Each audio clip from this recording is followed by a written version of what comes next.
The next thing that I want to talk about guilt and fear. You know, guilt and fear are real problems.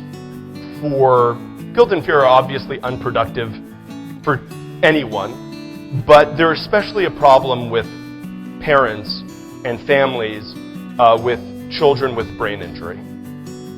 You know, this last weekend I was speaking to a father, and he said to me, "Spencer, do you think it's possible that my daughter is brain injured because I did something bad? Like, do you think that this is some kind of punishment for me doing bad things in the past?" And you know what? I'm not sure if all parents of brain injured children have that terrible thought, but I know parents feel very guilty. Not just guilty maybe because their child is brain injured, but guilty because they weren't able to do one therapy session last week or whatever the thing is. It's kind of a natural thing.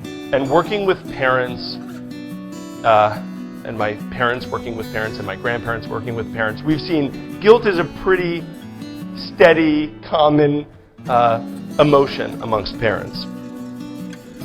And of course I said to that dad, absolutely not. I don't think the world is so evil to punish a little tiny girl because her dad did something which probably wasn't even that bad. Guilt, you know, I could tell all of you, don't feel guilty, don't be fearful because it's not good for you. And of course that's true. It isn't good for you, and I don't think you should do it. And maybe even people in the past have told you those things. The thing is, if I tell you that, I don't think you'll listen to me. So I'm going to take a different approach. I'm going to say don't feel guilty and don't be fearful for your child.